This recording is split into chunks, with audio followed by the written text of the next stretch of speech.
Julie, you're off the hook now. He says he's going to take responsibility and marry me. She knew I was dating him and that we were engaged, but she still had the nerve to steal him away. And now that she's saying she's pregnant, I have no choice but to step aside. When I heard that my fiancé was going to take responsibility and marry her, I felt like I was falling into a pit of despair. I trusted both him and Karen with all my heart. Even after they got married, Karen kept approaching me. I didn't want to see her face, but she kept coming up with excuses, making it impossible to avoid her. And then, she even sent me a wedding invitation. As I stood there, stunned by the invitation, Ryan and Holly, who had noticed my reaction, said something unexpected. Holly and I will go together. We're going to cause a scene. They both nodded with such confidence that I wondered what they had planned. On the day of the wedding, I witnessed something I never could have imagined. My name is Julie Andrews, and I'm a preschool teacher turning 50 this year. I live with my husband, George, while working as a preschool teacher. We have one son, Ryan, who recently got married. After his marriage, Ryan moved out of our house and relocated to the next town to live with his wife, Holly. It seems like they're enjoying their life together, and as a parent, that makes me very happy. The truth is, I never had the best memories when it came to marriage. Back in high school, I was dating a classmate named Nate. We quickly grew close, bonding over our shared love for a band that was a bit of a niche interest at the time. Afterward, I went to a community college to earn my preschool teacher's certification, while he went off to university, and we continued our relationship, even making plans to marry. However, I didn't realize that a dark shadow was creeping into our marriage plans. Hey, Julie, are you even listening? Oh, sorry. What is it? Geez, listen to me, okay? The other day at work. This was Karen. After she started working, her vibe suddenly changed. The other day at work, some sales client started hitting on me. It was such a pain to turn him down. Maybe it's because you're so cute, Karen. How many times has this happened just this year? I'd say I've been asked out at least 30 times by work clients or partners. Even her casual actions felt like scenes straight out of a TV show featuring a famous actress. Karen, you're so cute. Be careful, okay? I know. Julie, you're such a worrywart. Even after high school, we stayed close, hanging out and grabbing coffee, so she knew all about my relationship. So, how's your boyfriend, Julie? Nate and I are planning to get married once he graduates. Oh, and he's set to take over his family's office supply company after graduation. So he'll be working there as an executive intern. For a moment, it seemed like Karen's expression changed. We were in the same class, but I never knew he was the heir to a company. I only found out recently. He doesn't talk much about his family's business. Karen looked at me cautiously. Doesn't talk about it much, huh? He seems so low-key, but I guess you can't judge a book by its cover. Yeah, that's true. I mean, isn't it amazing that he's guaranteed to be a future CEO? Looking back, I must have been talking without thinking. When we do get married in the future, you have to come to the wedding, okay? Of course, you can count on me being there. Little did I know at the time that this casual chat with my best friend would lead to something unimaginable. I'll never forget it. About 6 months after I turned 21, it was a rainy day. I had graduated from community college and was busy working as a preschool teacher, but I still made time to hang out with Karen. She invited me for coffee as usual, and we sat by the window at a nearby cafe. As I looked out the window, I saw a woman walking in the rain, without an umbrella. There was no mistaking it, it was Karen. She walked into the shop soaking wet and headed straight to where I was sitting. What happened? Did you forget your umbrella? I could have picked you up if you'd called. As soon as Karen saw my face, she looked like she was about to cry. Julie, there's something I have to tell you today.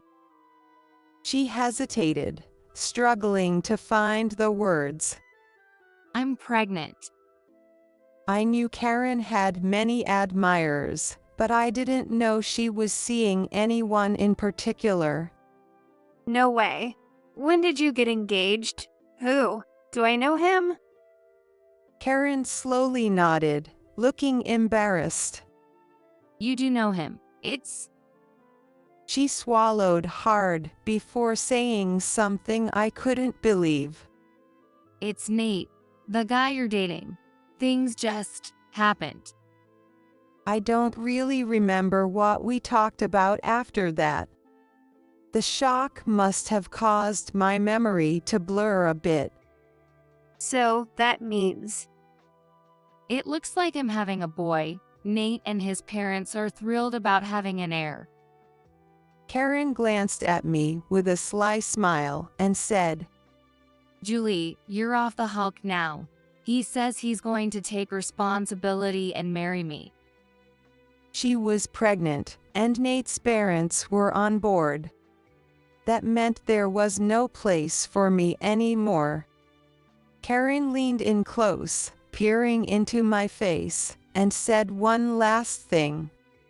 For his sake, and for his parents and the company's sake, you should think about your next steps.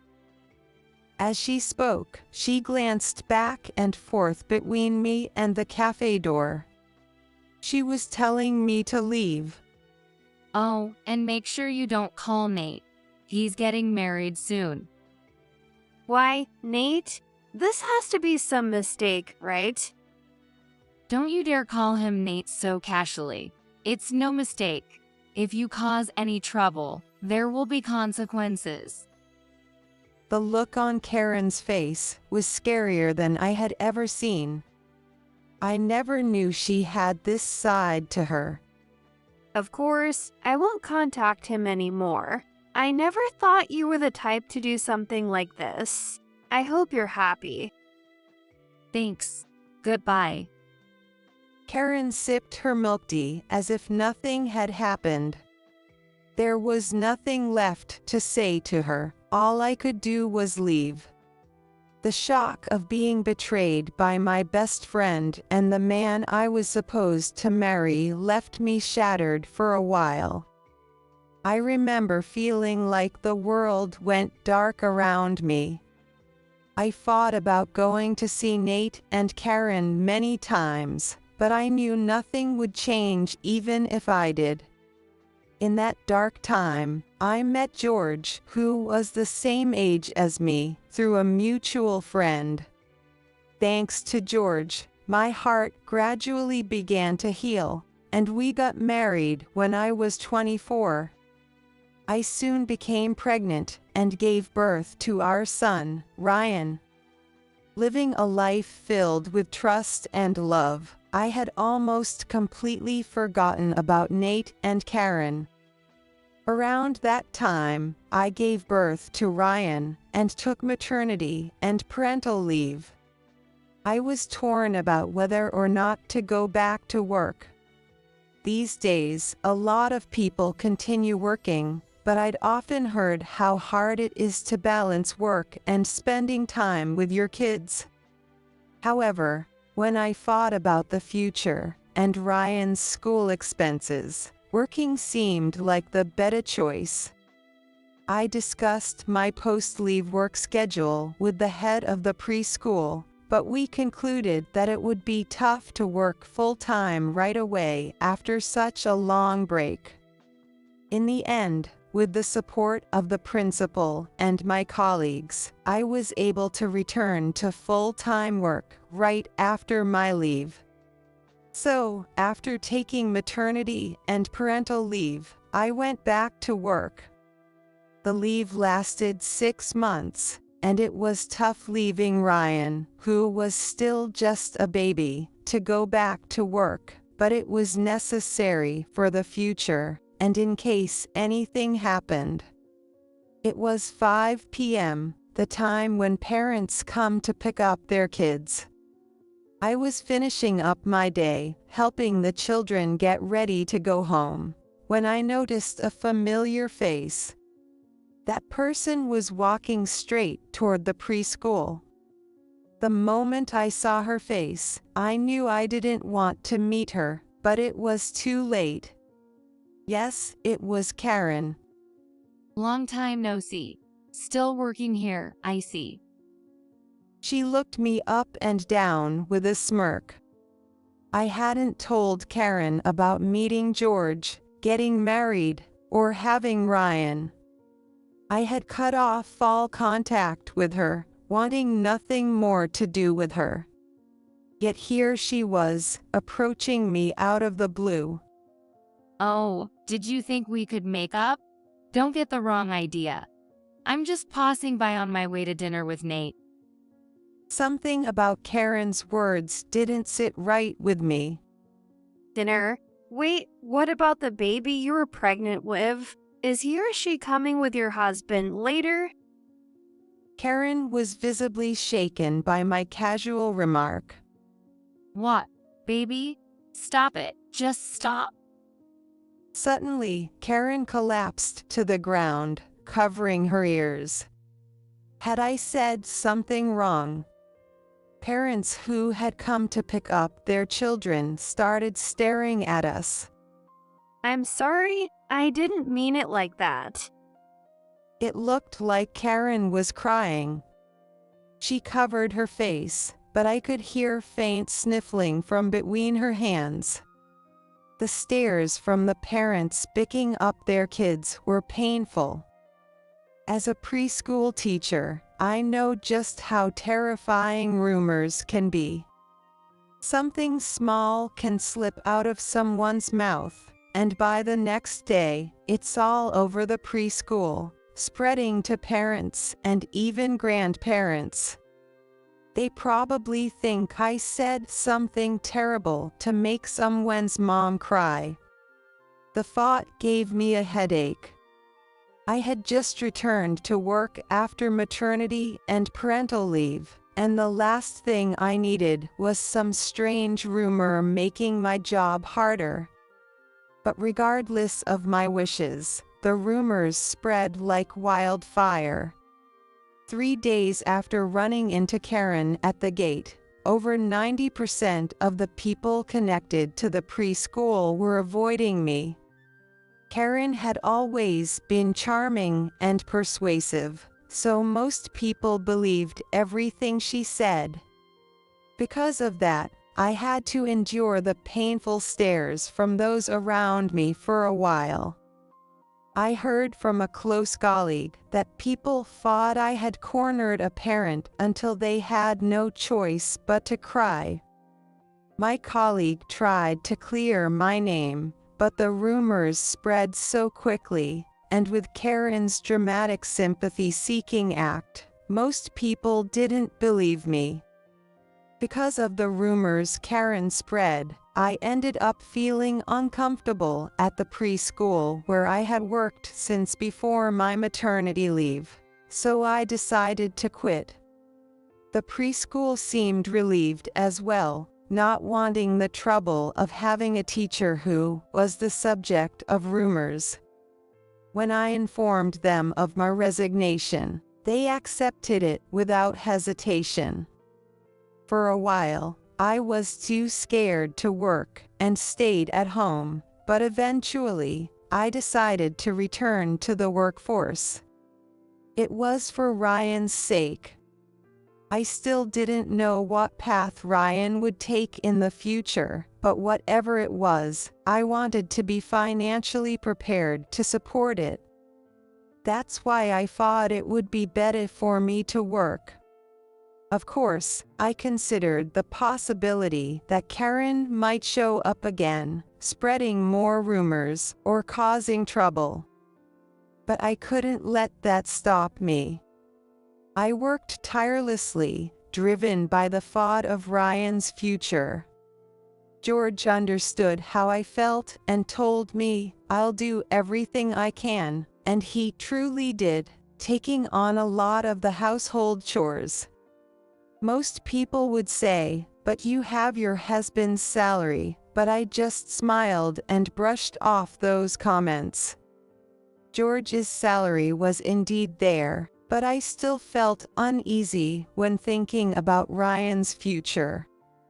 Fortunately, I enjoyed my work as a preschool teacher, so I was able to work without any issues at a new preschool. However, the thought that Karen might suddenly appear near the preschool again made my chest tighten at times. Despite battling my own trauma, I managed to save up a decent amount of money. Ryan grew up to be not only kind-hearted but also extremely dedicated to his studies. He aimed to become a doctor to help those in need, and successfully got into medical school. The cost of medical school was even higher than I had imagined, but it was all for Ryan's future. After numerous exams and training, Ryan became an obstetrician. He got a job at one of the most reputable OB/GYN hospitals in the area, and, while working closely with many patients, continued to study hard to become an even better doctor. About a year ago, Ryan married Holly, whom he had been dating since high school. Holly is a gentle, calm, yet strong-minded woman who knows her own mind. I was genuinely happy that Ryan married such a wonderful woman. Ryan, who seemed overjoyed to finally start a family with his high school sweetheart, would occasionally visit us at home. One day, when Ryan and Holly came over, they brought a letter with them. Mom, this letter was in the mailbox, and it's addressed to you, right? The envelope they handed me was made of luxurious-looking paper. I took it, wondering what it could be, and the name I didn't want to see jumped out at me. Just seeing that it was from Karen made my head spin. Mom, are you okay? Yes, I'm fine. If I collapsed here, Ryan would worry. I gathered my courage and opened the envelope. Inside were an invitation and a letter. It seemed that Karen was having a wedding, but she had stolen the man I was dating and married him about 30 years ago. Why a wedding now? I tilted my head in confusion, and Ryan and Holly peeked at the invitation from the side.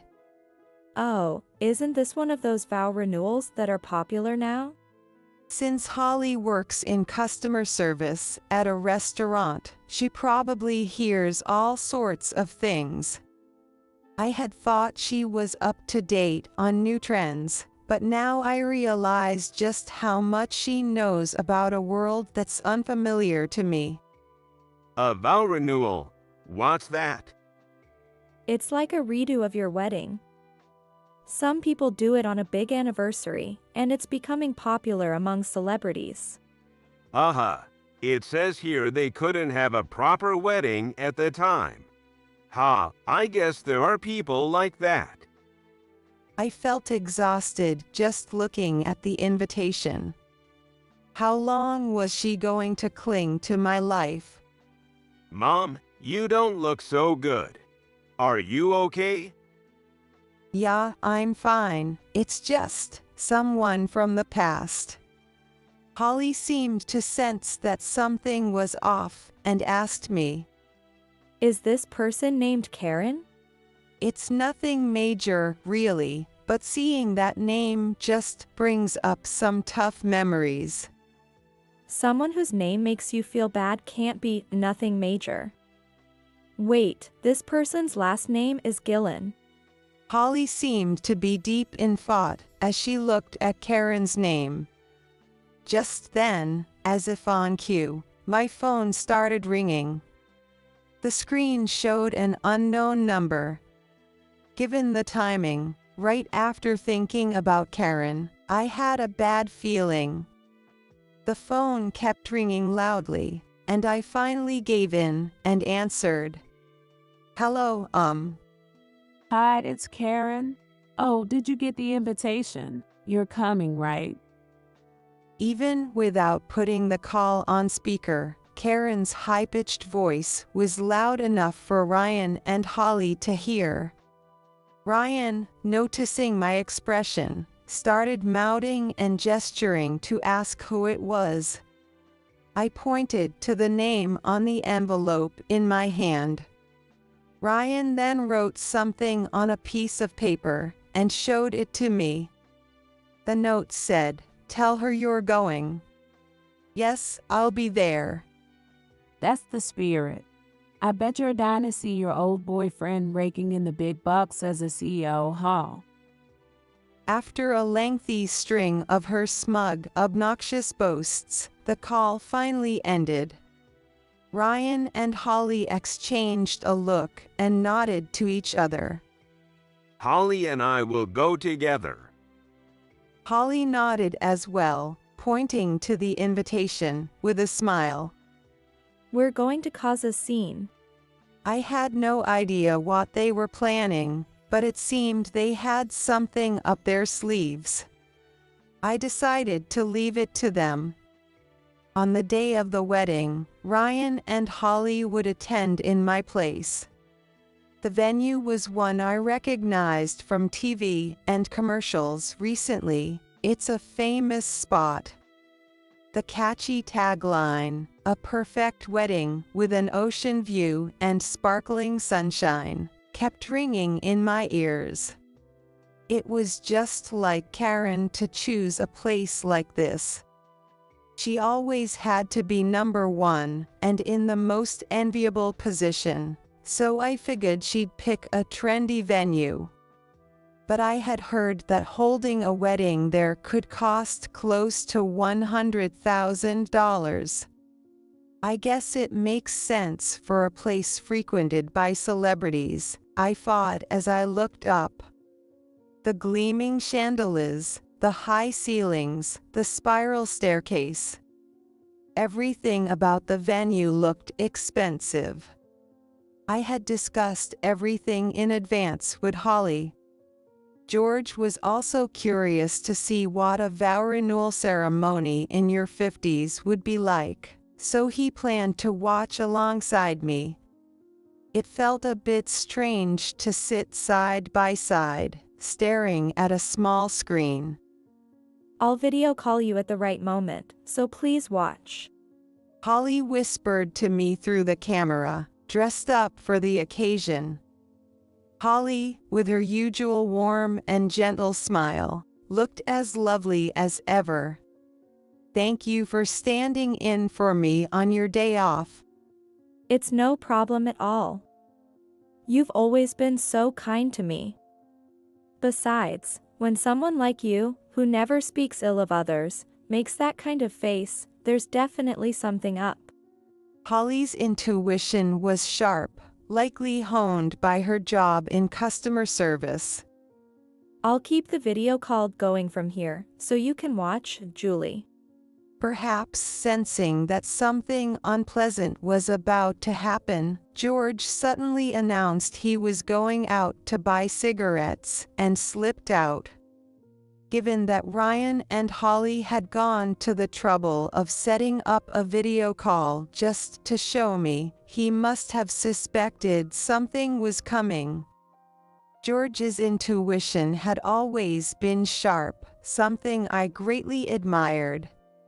Then, a slideshow began, showcasing Karen's memories with my ex, Nate. It told the story of how they met through a mutual friend, how they quickly became pregnant, though they couldn't have the child for some reason, and how, after a long time, they were finally blessed with another pregnancy. The video even introduced their child, who was about to graduate middle school, a healthy, bright kid with lots of friends, living a fulfilling life. Through Holly's video call, I could clearly see the images, hear the content, and follow the audio, but I had no idea what was going to happen next. Just as the MC was wrapping up with some emotional words, Holly seemed to stand up. The scene on the other side of the screen shifted dramatically. What a truly wonderful marriage you have, and what an amazing son. Wait, aren't you? From Julie's family. Yes, that's right. We're here on Julie's behalf. My husband Ryan and I attended in her place. I could see Ryan giving a small nod in the corner of the camera's view. I had no idea what would happen next. Then Holly said something shocking. Your wonderful son, before you teach him to excel in his studies, don't you think there's something else he should learn? What are you talking about? Speak clearly. Karen was visibly flustered, glancing around nervously. The people around them, curious, began whispering among themselves, but no one openly spoke up. As Holly's voice carried through the hall, the atmosphere grew tense. It wasn't just because her voice was loud, there seemed to be more to it. I work at a certain restaurant, and I've had a lot of trouble with your son's behavior. It's really sad to see a child who hasn't been properly taught basic manners or common sense. Karen's face turned bright red at Holly's words. Manners and common sense. Of course, I've taught him that. What are you talking about? Your son often stuffs uneaten food into the corner of his seat, and I've seen him put his mouth directly on the spice bottles. It's fine to have fun with friends, but is this really how a middle schooler should act?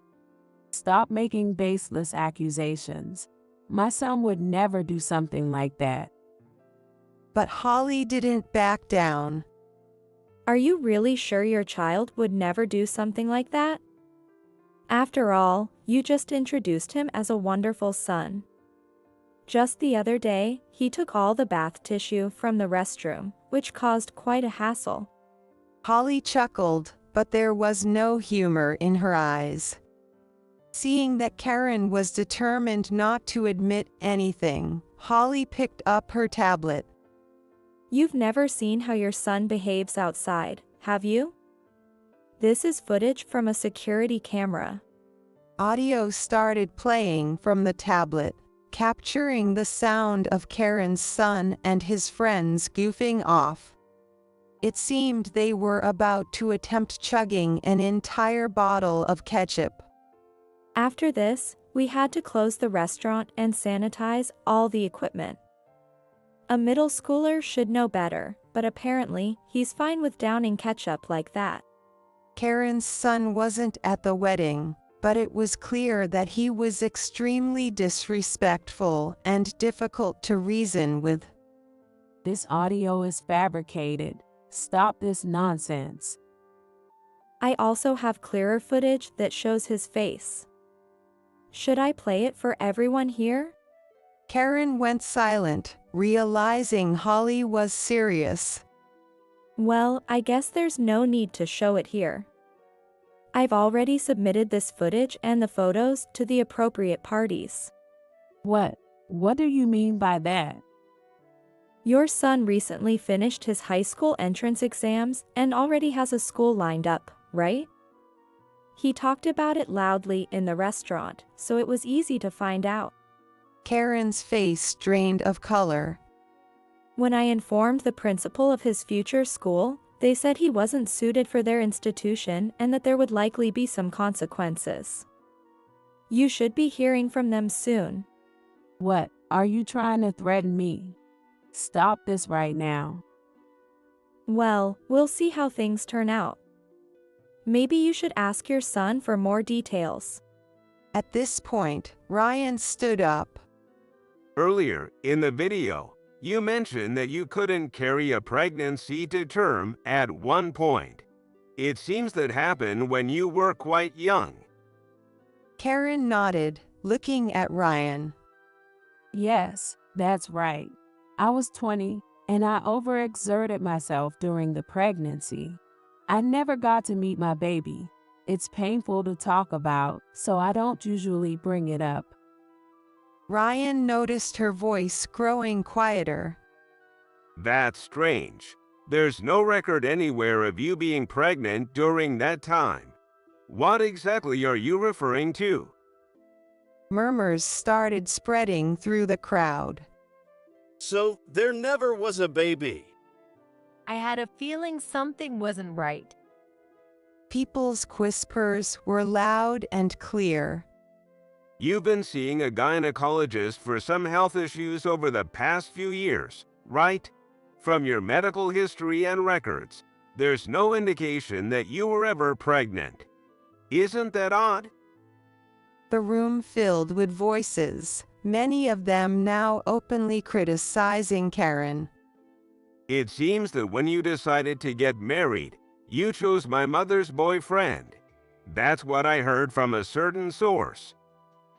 Unhappy with this, Karen started shouting, trying to drown out Ryan's words. Don't pay attention to this nonsense. Security, get these people out of here. But no one moved. Instead, the voices of those condemning Karen only grew louder. She used a fake pregnancy to force a marriage. Was the whole air thing a lie, too? Attendees are murmuring among themselves. I don't care who you marry. However, using fake pregnancy as an excuse for stealing someone away really makes me question your integrity. Like mother, like son. Stealing bath tissue and stealing someone's boyfriend, just alike. Holly kept the video call going the entire time, so I could clearly see Karen trembling as she faced Ryan and Holly. Honestly, the wedding was the last thing on anyone's mind at this point. Some of the guests were already uploading videos to social media in real time. I got a comment. We're getting reactions. This is hilarious. So many people are watching. I could hear snippets of conversation, even through the phone. And the area around them was especially noisy. The uploaded videos of Karen's miserable state were gaining traction online. The murmurs grew louder, and the looks people gave Karen became increasingly cold. At a table where some former classmates sat, people even started making snide remarks out loud. She's always had bad taste in men, hasn't she? I knew there was something off about her. She thought she could get away with anything just because she's pretty. How pathetic. Voices like these echoed from all around. Before long, the wedding had turned into an open forum for exposing Karen's wrongdoings. Everyone began sharing stories about how terrible she was, to the point where it was hard to believe this had ever been a wedding. Nate watched Karen get torn apart, his expression one of helplessness. Yet, he didn't say a word to her, almost as if he didn't care. It was like he was trying to keep his distance, as if afraid to touch a sore spot. Normally, you'd expect a husband to take some action when his wife is in trouble, but Nate just played the role of an uninvolved bystander. It reminded me of how he was when we were dating. A strange sense of nostalgia washed over me. Holly kept the video call going, occasionally zooming in on Karen's frustrated expression.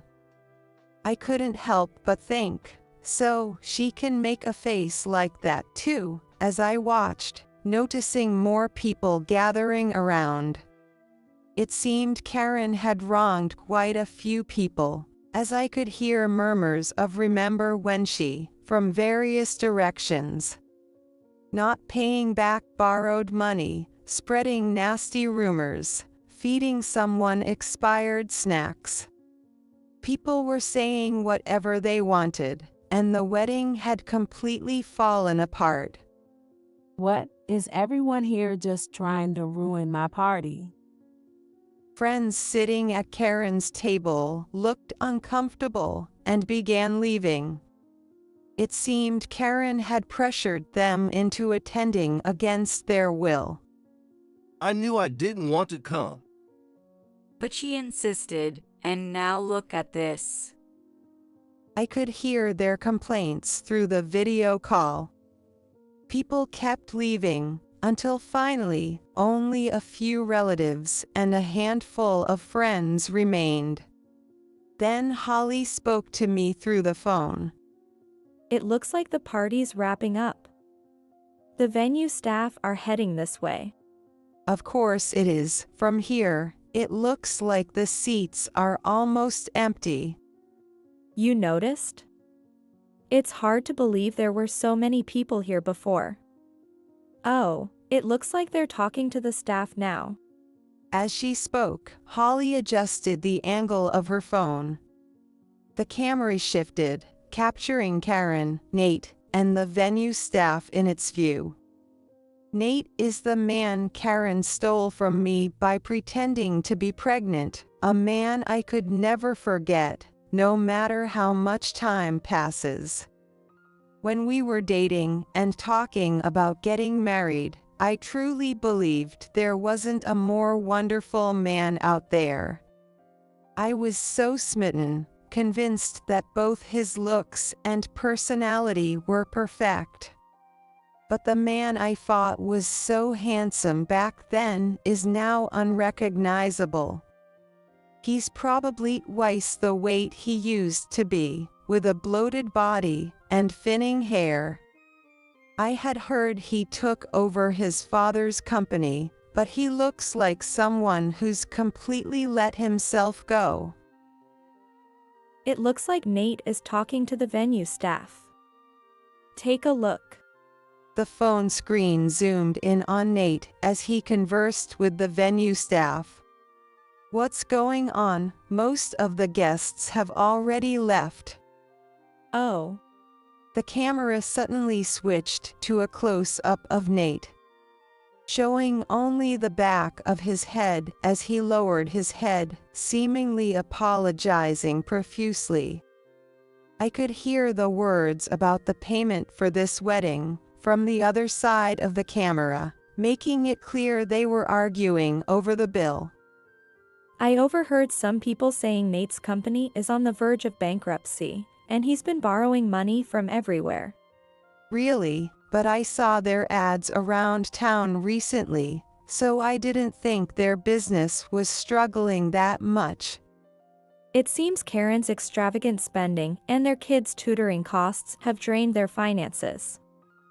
It's a shame that even with all that money spent, the only thing their kid seems to excel at is causing trouble in public. Guests who had been listening to the rumors about Karen were now silently getting up and quickly heading for the exit, likely afraid of what she might say if they got caught. A wedding falling apart like this before the official end, this isn't something you see every day. An idea came to me, and I asked Holly for a favor. Sorry, but there's something I want to say to that man apologizing over there. Could you point the camera at him? Sure, I got it. Holly spoke to the venue staff, and it seems they connected the call to Nate. I faced Nate directly through the screen. It's been a while. Julie, it's really you, Julie. What have I done? Nate looked away from the phone. I only married Karen because she said she was pregnant, but I really wanted to marry you. Do you remember our promise? It's not too late, is it? What are you even talking about? You were forced to marry her. You made that choice yourself. You fell for an obvious lie. Did you think I'd feel sorry for you? Nate stood there, looking shocked.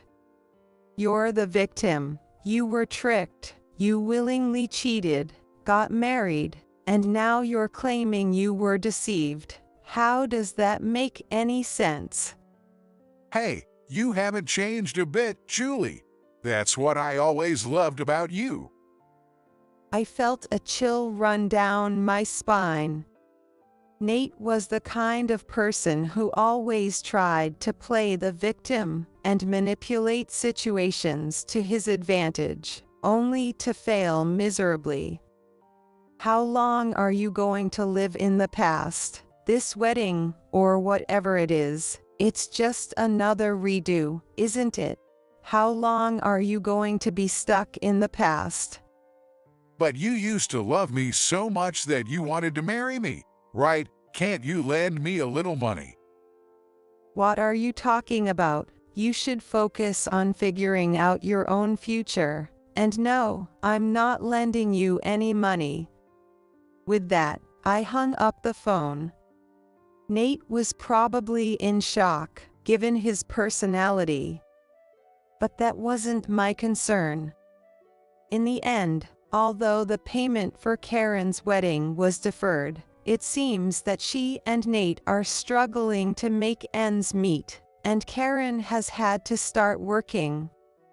However, Karen, who has never held a proper job, is finding it tough to adjust. Her pride is still as high as ever, and she's reportedly been complaining non-stop. It seems she's been hopping from one part-time job to another, but the rumors are that she's completely useless.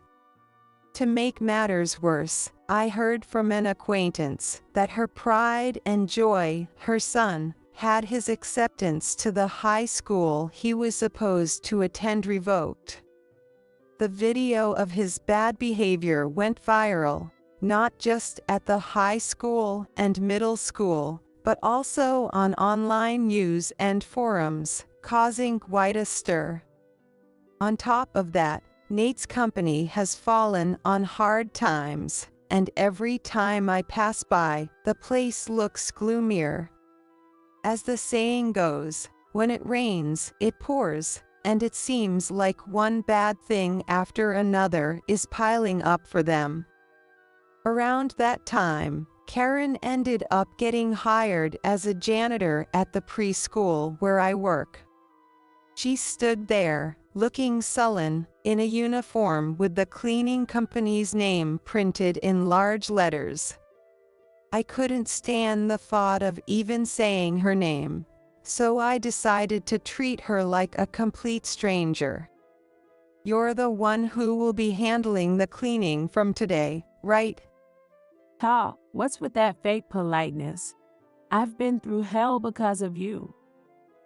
But I didn't rise to the bait, and instead calmly stated a fact. My name is Julie, and I'm in charge of coordinating with the cleaning company. If your work ethic is severely lacking, I'll have to contact your employer. Realizing she was in a tight spot, Karen clammed up, but then she quickly started yelling something outrageous. I know you're trying to ruin my life. You're just bitter because I took your old fiancé, and now they're taking it out on me. She threw down the broom she was holding as she spoke. I immediately contacted the cleaning company and informed them that she was fired. It turns out her reputation and cleaning skills were already so bad that one more complaint would have been the final straw. At this rate, Karen will probably be like this wherever she goes. I felt a strange mix of disbelief and pity for her. As for me, I'm still working at the preschool, and since that day, Karen hasn't bothered me. Life has returned to its peaceful routine. George has been a huge help around the house, especially when I'm busy with work. He's even improved his cooking skills, expanding his repertoire, so I'm enjoying our meals together more than ever. Recently, I got some exciting news from Ryan over the phone. Mom, do you have a minute? Sure, what is it? You sound really happy. Can you tell? Well, the thing is, Holly's pregnant. The baby might be born by the end of the year. I was filled with indescribable joy. Really, that's wonderful news. I'm so happy too, Mom. I wanted to tell you first. I'm so thrilled. Holly's probably starting to feel some morning sickness around now. I don't want to bother her while she's not feeling well, so let's celebrate once she's feeling better. A baby is going to be born into Ryan's family. Just the thought of it makes me excited. There was a time when I was devastated after losing my fiancé to my best friend, but now I'm surrounded by wonderful people. That gives me the strength to keep moving forward with my life.